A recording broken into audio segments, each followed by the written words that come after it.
Al-Fatihah. Bismillahirrahmanirrahim. Ar-Rahmanirrahim. Surah Khairil Mu'min alaihim wa'aladdallin. Terus niki napa niati nggih dawuhe Mu'adz bin Jabal niku ta'alu bina nu'min sa'atan. Terus Mu'adz bin Jabal teng riwayat Bukhari sering dawuh, ayo rene moro aku, ayo do iman bareng-bareng. Terus ngaji kados ngeten niki termasuk nambahi napa iman. Amma ba'du, yang kita hormati bersama, yang saya hormati Dr. Hadijah Ida Fauzia MSI selaku Menteri Tenaga Kerja, Bapak Anwar Sanusi PhD, Sekjen Kemenaker, dan semua pejabat tinggi Madya, semua yang di lingkungan Kemenaker, dan teman-teman yang hadir di sini di pondok kami, semua yang saya hormati, semua warga Indonesia, semuanya teman-teman kita yang saya hormati. Saya insya Allah ngisi 15 menit, mungkin itu maksimal, karena kemarin saya dibilangin sama mbak saya, Mbak Hin, staf khusus di Kemenaker, junior Bu Menteri ketika di Pondok Fakhrul Ulum di Jombang. Saya tidak akan memberi nasihat banyak, tapi saya punya filosofi tentang ketenaga kerjaan. Tadi sudah disebut bahwa nilai kerja itu ibadah. Agama manapun pasti setuju kalau orang mendapat rezeki atau mendapat kebutuhannya lewat jalan yang halal. Jalan yang halal itu biasanya pilihannya itu ya kerja, terus mungkin warisan, terus hibah. Ini penting saya utarakan karena saya nanti akan baca beberapa makalah yang diriwayatkan ulama-ulama top, termasuk kitab Ihya, kitabnya Imam Ghazali. Kenapa kita bicara tentang pekerjaan? Harusnya kita ketika dapat rezeki itu asumsi Islam, asumsi kebaikan, itu to'amul wahid yakfi isnan, ya. Jadi makanan jatah orang satu atau rezekinya orang satu itu normalnya bisa dimakan orang dua. Wa ta'amusnaini yakfi arbatan. Normalnya rezekinya orang dua itu bisa dimanfaatkan, bisa mencukupi orang empat. Jadi kekacauan dunia ini dimulai karena jatahnya orang satu menghabiskan jatahnya orang 1000. Jadi gara-gara kerakusan itu terus sistem sosial itu menjadi kacau. Harusnya itu ta'amul wahid yakfi isnan, wa ta'amusnaini yakfi arbatan. Jadi jatah rezekinya orang satu bisa menghidupi orang dua ke atas, jatahnya rezekinya orang dua bisa menghidupi orang empat ke atas. Kemudian ini saya baca saja supaya tambah berkah beberapa teks tentang pekerjaan. Di sini di kitab Ihya di halaman 85 kalau kitab saya tentang keutamaan kerja. Di sini dijelaskan inna minadz-dzunubi dzamban la yukaffiruhu illal hammu fi talabil ma'isyah. Ya, jadi sebagian diredaksikan minadz-dzunubi dzunubun la yukaffiruha illal hammu fi talabil ma'isyah. Jadi sebagian dosa itu ada dosa yang tidak bisa dihapuskan oleh istighfar, tidak bisa dihapuskan oleh sedekah, tidak bisa dihapuskan oleh misalnya wiridan. Yang bisa menghapuskan dosa itu hanya kalau kita serius atau kepikiran, hammu itu kepikiran mencari maisha, mencari rezeki. Jadi sudut pandang itu penting. Jadi kita yang sedang istighosah atau kita yang sedang pengajian atau mungkin kita sedang jadi ustadz, itu melihat orang mencangkul, orang ke pabrik, orang di aktivitas pekerjaannya, itu harus kita lihat bahwa mereka adalah orang-orang yang sejatinya sedang minta ampun sama Allah Subhanahu wa Ta'ala. Karena di sistem pekerjaan itu lahirlah satu variabel atau satu apa saja yang positif. Ada hukum sosial karena ketemu teman yang saling memberi pengalaman. Ada ketergantungan manusia sama hal-hal yang halal. Ini yang paling penting. Sehingga banyak orang itu diwaktu karena pekerjaannya. Misalnya orang bisa hidup itu sebetulnya karena makan nasi, minum air, itu sesuatu yang halal. Jangan sampai orang bisa berpikir, bisa tenang kalau minum narkoba misalnya. Orang bisa kerja karena digerakkan punya anak kecil, punya ibu yang rentan, atau punya keluarga yang membutuhkan. Jangan sampai orang kerja karena digerakkan oleh keinginan ngumbar nafsu, karena hal-hal yang maksiat. Sehingga status orang yang dagang misalnya atas sirusoduk yuhsyafi yawmal qiyamati ma'as-siddiqin wa syuhada. Orang yang dagang kemudian dia benar, dia jujur, itu nanti makomnya, kelas dia itu bersama para orang-orang yang meninggal syahid, misalnya pahlawan-pahlawan kita dulu. Ini penting saya utarakan supaya cara pandang kita terhadap beragama. Jadi jangan sampai misalnya kita beragama terus kemudian melihat yang ibadah itu yang datang ke masjid. Sehingga kita jam kerja kemudian ada pengajian, kita tidak pengajian itu dianggap salah karena nggak datang di masjid. Padahal kita datang ke pabrik atau ke pasar itu nilainya sama-sama ibadah. Ini penting supaya cara pandang kita terhadap orang lain itu positif. Saya berkali-kali bilang kalau ada tetangga saya meninggal, saya muji-muji karena orang ini kalau malam tidur, kalau malam mungkin ya lihat sinetron, kalau malam itu ya santai-santai di rumah sampai pagi. Kalau kita pakai sudut pandang maksimal, yaitu yang dikatakan taat itu tahajud, witir, wiridan, itu maka orang ini tidak masuk kategori taat. Tapi kalau kita kembali ke definisi takwa, takwa itu meninggalkan hal-hal yang dilarang Allah Ta'ala. Orang ini akan kelihatan berprestasi karena saat di rumah dia berarti tidak melakukan hal-hal yang kriminal, tidak mencuri, tidak ganggu orang lain, tidak menjadikan kegaduhan di perempatan atau di jalan-jalan. Sehingga agama ini juga harus mengapresiasi tarkul ma'asi, bahwa orang yang tidak punya aktivitas di rumah itu banyak yang dilakukan sebetulnya, yaitu kebaikan masif, kebaikan bersama, karena orang ini tidak melakukan hal-hal yang merugikan orang lain. Sehingga saya berkali-kali bilang kalau saya jadi kiai atau jadi orang baik, itu kalau ada orang yang dermawan ngasih sesuatu ke kita, ya kita senang karena kebaikan itu diapresiasi. Misalnya ada apa tadi Bu Menteri cerita Kemenaker dapat apresiasi, dapat penghargaan. Ya kita senang karena itu rezeki, karena itu penghormatan. Tapi andaikan tidak, itu juga senang. Senangnya karena mungkin orang lain ini sudah tidak butuh kita untuk berbuat baik. Saya berkali-kali bilang, kalau Anda jadi kiai tidak usah tersinggung kalau tetangga tidak minta konsultasi. Artinya mereka sudah mandiri, bisa memutuskan masalahnya sendiri. Tapi kalau konsultasi anggap mereka punya akhlak, tanya kiai. Kalau tidak ya anggap saja mereka sudah mandiri. Makanya sudut pandang ya dalam Islam itu sudut pandang itu penting sekali. Jadi setelah kita baca beberapa hadis, jadi suatu saat Rasulullah itu ngaji di masjid, di teras masjid. Beliau ngaji, kemudian ada pemuda dengan cangkulnya, dengan enaknya melewati Rasulullah. Sehingga para sahabat itu komplain, ini pemuda ngawur sekali, ada Rasulullah ngaji tapi tidak ikut ngaji, malah berlalu saja tetap ke ladangnya. Tapi ketika dengan tanda kutip disalahkan, Rasulullah malah bela pemuda tadi. Itu pemuda kalau dia kerja karena mencarikan nafkah untuk keluarganya, yang kecil atau yang tua, dan supaya dia tidak minta-minta orang lain, itu juga sunnahku.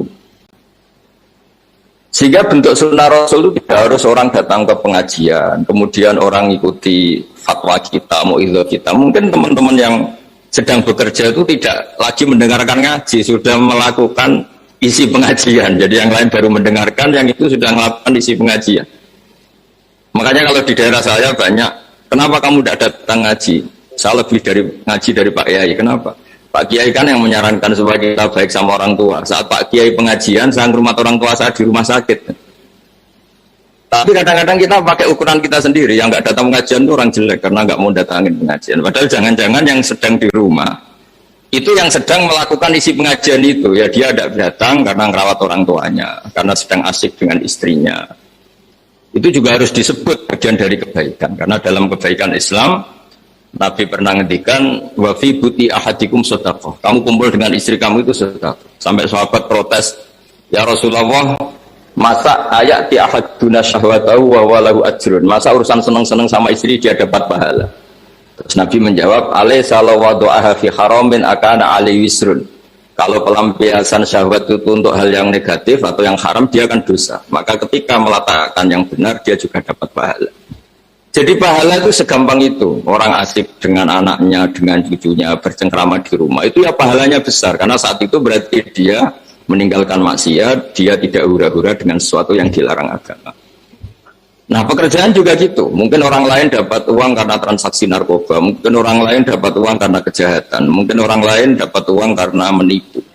Orang-orang yang bekerja itu luar biasa. Ingin dapat rezeki dari pekerjaan. Itu harus kita apresiasi. Sehingga makam orang-orang ini, makomnya itu nanti kalau meninggal ma'as-siddiqin wa syuhada. Orang-orang punya gelar as-siddiq, gelar yang luar biasa dalam khazanah kewalian. Nah, orang-orang yang bekerja itu nanti makomnya seperti itu. Itu adalah inspirasi kita yang luar biasa. Sehingga nanti kita tidak melihat orang lain itu, wah, wong kok kedonyan tok, orang orientasinya dunia tok, bekerja terus. Ingin kaya raya itu duniawi sekali. Kita tidak boleh berpikir seperti itu. Karena apapun banyaknya harta di tangan orang-orang halal, di tangan orang-orang baik, itu pasti efeknya juga bisa melahirkan pekerjaan, bisa melahirkan kemanfaatan. Sehingga Nabi kalau muji pedagang itu dari 10 rezeki itu 9 berkahnya ada di pedagang. Karena kalau pedagang itu kikir-kikirnya pedagang, dia harus mengeluarkan uang, bayar supir, bayar satpam, bayar yang ngirim jasanya dan sebagainya, sehingga uang tetap berputar. Tapi sebaik-baiknya Anda kalau tidak dagang itu mungkin uang ditabung, uang mandek, sehingga potensinya itu ikhtikar itu menyimpan. Itu kalau ngelebihi kuota tertentu dilarang oleh Islam. Jadi karena saya nekuni keilmuan agama, maka saya hanya cerita bahwa betapa Allah itu ngapresiasi pekerjaan. Nabi Dawud itu seorang raja, kaya raya. Tapi beliau tidak mau makan illa min kasbiyati, kecuali hasil pekerjaannya sendiri. Masyhur itu di riwayat-riwayat beliau seorang raja, tapi hanya makan kalau tembikar atau anyaman bambunya atau apalah, pokoknya dari anyaman bambu itu terjual. Kalau hari itu nggak terjual ya nggak bisa makan. Padahal beliau seorang raja, saking inginnya supaya rezeki yang dia makan, yang beliau makan min kasbiyati, dari hasil karyanya sendiri. Banyak kiai-kiai guru-guru kita yang meskipun secara lahir kaya, tapi ya untuk pondok, untuk publik, yang untuk dirinya itu sekadarnya. Bahkan saking ekstrimnya di dunia kiai itu ada seorang kiai yang punya pisang yang ditanam secara halal dan di tanah yang pasti halal. Itu setiap makan yang mungkin rofahiyah itu ya agak hura-hura itu, dikafaroi dengan makan pisang itu. Satu pisang dibagi-bagi, kemudian itu dianggap kafarah. Nah kenapa cara-cara publik itu banyak rofahiyah? Rofahiyah itu begini misalnya. Mungkin kalau kita kiai kecil, atau tokoh kecil, atau siapa saja yang nasibnya kecil, itu mungkin kita muassis, kita pendiri. Misalnya ada kiai kecil di kampung tertentu, itu mungkin dia pendiri masjid, pendiri madrasah. Tapi mungkin setelah kita jadi kiai besar itu nyuwun sewu diundang masjid itu, dan kemudian posisi kita mendapat ya. Ini yang menjadikan kita harus tawadhu, seperti tadi syairnya Mbah Mus tadi. Kita ketika kiai kecil itu pendiri masjid, tanah kita dipakai masjid, setelah kita kiai besar kok malah dapat uang dari masjid. Mungkin karena kita kuliah dapati pinter itu kelasnya jadi tokoh di pedalaman. Akhirnya kita mungkin bikin apa di situ yang manfaat, aliran air, bikin apa yang manfaat. Tapi kalau kita kepinteran malah jadi orang yang terus hubungannya dengan negara itu mendapat, bukan memberi. Nah hal-hal seperti ini harus jadi motivasi semua pekerja. Menteri juga mentalnya harus memberi, pekerja juga mentalnya harus memberi. Maka dulu banyak negarawan kita bilang hubungan Anda dengan negara itu sejauh mana Anda memberi sama negara ini. Jangan berpikir sejauh mana negara ini memberi kepada kita. Itu yang diajarkan guru-guru kita, orang-orang kita, bahwa hubungan kita dengan negara, dengan orang lain itu yunfikun itu berkontribusi.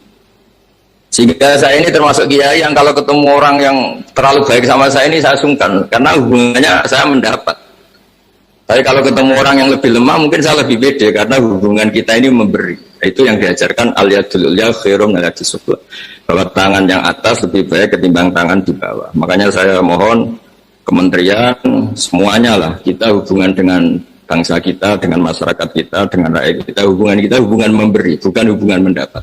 Bahwa secara aturan atau secara kultur karena kita pejabat, kita kiai mendapat itu ya rezeki dari Allah yang kita terima secara syukur. Tapi sebetulnya komitmen kita sebagai bangsa itu komitmen memberi. Ini harus dicatat.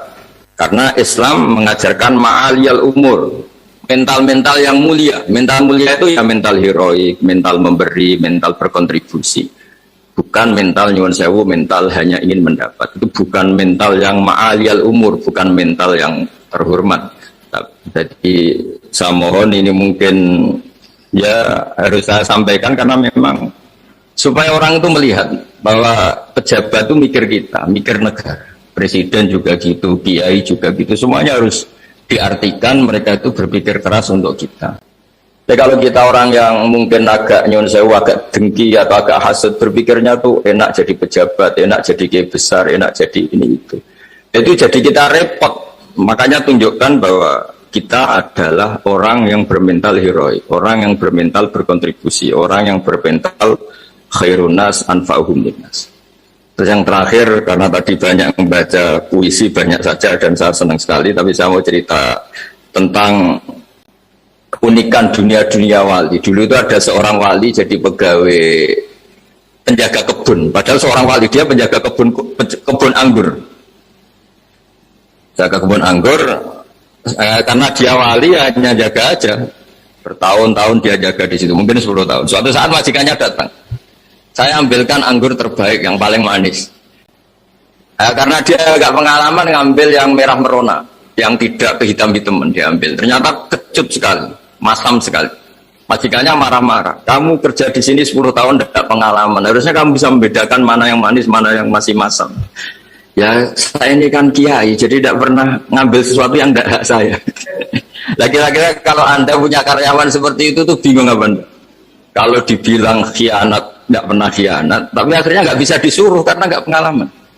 Itu ibarat Anda punya pembantu, ayo anterin saya tidak bisa nyuper. Mobil nganggur banyak kok tidak bisa nyuper, karena saya tidak pernah ngerasap. Jadi itu memang apa ya? Jadi akhirnya terus si majikan tadi, sudah kamu jadi guru saya aja, jadi ustadz, kamu nggak pantas jadi pekerja, kata terus akhirnya. Dan ternyata si pekerja tadi termasuk wali besar yang ditulis di khazanah kewalian itu gara-gara kerja 10 tahun di kebun anggur. Dia nggak sama sekali, nggak pernah makan. Suatu saat majikannya datang minta diambilkan anggur terbaik. Ya dia ngambil sekenanya yang dikira baik, terus ternyata itu kecut sekali, masam sekali. Ketika dimarahin ternyata karena dia nggak pernah sama sekali mencoba untuk ngambil anggur itu karena dia merasa tidak hak. Jadi saya mohon profesionalitas yang dijaga, amanah dijaga, tapi komitmen terhadap kebaikan bersama, karena ekonomi itu kalau kita bangkrut yang sakit ya semuanya, bukan Menteri Keuangan saja, bukan Kemenaker saja. Kalau negara ini kolab yang bingung juga enggak presidennya saja, kita semua juga bingung. Jadi merasalah sebagai bangsa yang bersama, ingin kebaikan bersama, karena khairun nas anfa'uhum linnas, dan agama ini harus dirasakan sebagai rahmatan lil alamin, semuanya enak, semuanya nyaman, karena kita semua kenal Bismillahirrahmanirrahim. Ketika menyebut Allah pasti yang maha pengasih dan maha penyayang. Saya kira demikian, mari berdoa bersama, semoga bukti bahwa kita bergantung sama yang menguasai langit bumi, menguasai kehidupan kita, menguasai semua yang terlewatkan maupun yang akan datang. Al-Fatihah. Bismillahirrahmanirrahim.